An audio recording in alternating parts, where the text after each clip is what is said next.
Hello student, good evening. मैं doctor Surendra Kumar.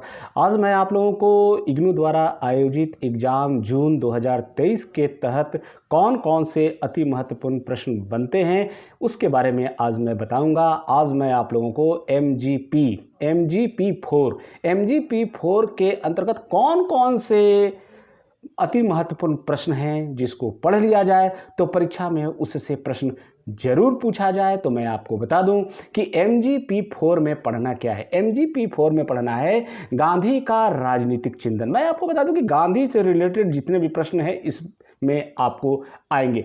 एक चीज़ और बता दूं कि एग्जामिनेशन का जो समय है ये थोड़ा सा इसमें अलग है, क्योंकि ये आपका सेकेंड ईयर का पेपर है और ये 4 क्रेडिट का है। तो 4 क्रेडिट का जो भी पेपर होता है उसका समय सीमा 2 घंटा होता है। एकदम नोट करके रखिएगा कि इसका समय सीमा जो होगा वो 2 घंटा का होगा और अधिकतम अंक जो होगा वो 50 नंबर का एग्जाम होगा। 85 नंबर का इसका एग्जाम होगा और जितने भी प्रश्न हैं, मतलब 5 प्रश्न इसमें पूछे जाएंगे। ग्रुप ए है, ग्रुप बी है, दोनों से टच करना है। ग्रुप ए से 2 या 3 क्वेश्चन बनाइए, ग्रुप बी से 3 या 2 क्वेश्चन बनाइए। टोटल प्रश्न 5 आपको बनाना है और दोनों ग्रुप को टच करना है। और मैं आपको बता दूं कि प्रत्येक प्रश्न को 500 वर्ड में आपको उत्तर देना है। 500 शब्दों में उत्तर प्रत्येक प्रश्न को देना है। तो चलिए अब हम लोग देखते हैं कि MGP 4 में कौन कौन से क्वेश्चन बनते हैं जिसको पढ़ लिया जाए तो परीक्षा में इससे प्रश्न जरूर आए। तो पहला जो प्रश्न है नोट कीजिए, सत्याग्रह के सिद्धांत और सत्याग्रह की तकनीक क्या है।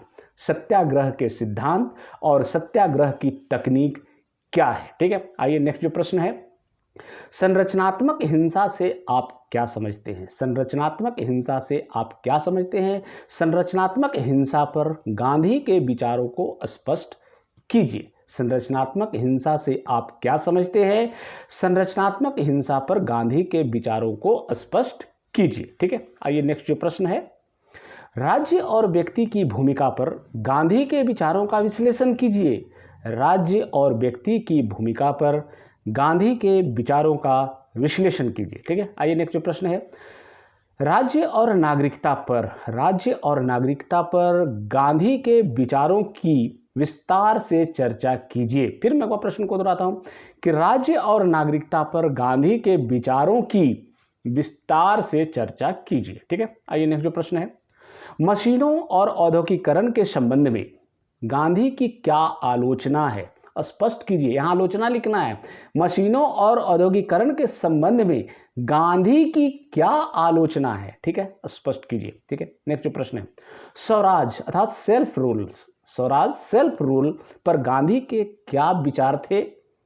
आज संभ्रांत और जनता के बीच की दूरी को किस प्रकार से इसे पाटने में प्रयोग कर सकते हैं। फिर मैं प्रश्न को दोहराता हूं कि स्वराज अर्थात सेल्फ रूल पर गांधी के क्या विचार थे। आज संभ्रांत और जनता के बीच की दूरी को किस प्रकार से इसे पाटने में प्रयोग कर सकते हैं। ठीक है, आइए नेक्स्ट जो प्रश्न है, समाजवाद और साम्यवाद की संकल्पना पर गांधी के किस प्रकार के विचार थे। समाजवाद और साम्यवाद की संकल्पना पर गांधी के किस प्रकार के विचार थे। ठीक है, आइए नेक्स्ट जो प्रश्न है, संविधानवाद की गांधीवादी संकल्पना की समीक्षा कीजिए।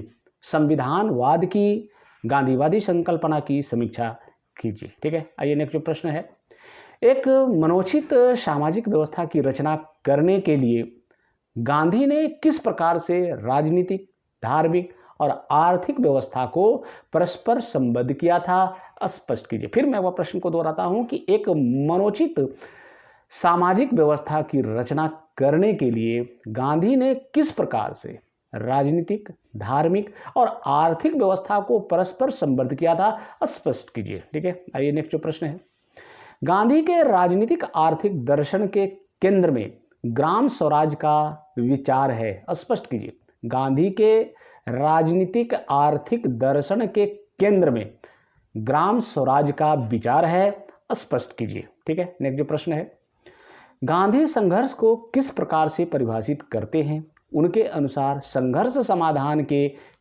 क्या उपाय है। फिर मैं एक प्रश्न को दोहराता हूं, गांधी संघर्ष की जगह हो सकता है द्वंद्व पूछ दे। गांधी संघर्ष अर्थात द्वंद्व को किस प्रकार से परिभाषित करते हैं? संघर्ष और द्वंद्व एक ही चीज है, ऐसा नहीं कि आप लोग उसमें कंफ्यूज रहिएगा। तो गांधी संघर्ष को या द्वंद्व को किस प्रकार से परिभाषित करते हैं? उनके अनुसार संघर्ष या द्वंद्व समाधान के क्या उपाय हैं? ठीक है, आइए नेक्स्ट जो प्रश्न है, औपनिवेशिकरण के विरुद्ध, औपनिवेशिकरण के विरुद्ध गांधी के अहिंसक संघर्ष का विस्तार से वर्णन कीजिए। फिर मैं वह प्रश्न को दोहराता हूं कि औपनिवेशिकरण के विरुद्ध गांधी के अहिंसक संघर्ष का विस्तार से वर्णन कीजिए। ठीक है, आइए नेक्स्ट जो प्रश्न है, लिंग समानता पर गांधी के विचारों की सूची बनाएं और स्पष्ट कीजिए। फिर मैं वह प्रश्न को दोहराता हूं कि लिंग समानता पर गांधी के विचारों की सूची बनाएं और स्पष्ट कीजिए। ठीक है, आइए नेक्स्ट जो प्रश्न है, हिंसा की परिभाषा दीजिए, हिंसा की परिभाषा दीजिए और प्रत्यक्ष तथा अप्रत्यक्ष हिंसा का अंतर बताइए। हिंसा की परिभाषा दीजिए और प्रत्यक्ष तथा अप्रत्यक्ष हिंसा का अंतर बताइए। ठीक है, नेक्स्ट जो प्रश्न है, गांधी के शांतिवाद पर टिप्पणी लिखिए। गांधी के शांतिवाद पर टिप्पणी लिखिए। एंड लास्ट जो प्रश्न है, गांधी पर क्या बौद्धिक प्रभाव है? गांधी पर क्या बौद्धिक प्रभाव है? ये मैं 15-16 प्रश्न आप लोग को दिया हूं और मुझे आशा है, नहीं पूर्ण विश्वास है कि आपको परीक्षा में इससे प्रश्न जरूर आएंगे। एक चीज और मैं बता दूं कि इन सारे का उत्तर मेरे YouTube चैनल पे उपलब्ध है, आप वहां भी जाकर देख सकते हैं। एक बहुत इंपॉर्टेंट चीज आपको मैं बता रहा हूं कि परीक्षा देने के, एग्जाम देने के पहले क्वेश्चन आपको मिलता है, तो क्वेश्चन को बढ़िया से पहले समझिए कि क्वेश्चन क्या बोल रहा है और उसके बाद आप लिखने का प्रयास करें। देखें, आपका रिजल्ट बहुत अच्छा आएगा। थैंक यू, धन्यवाद।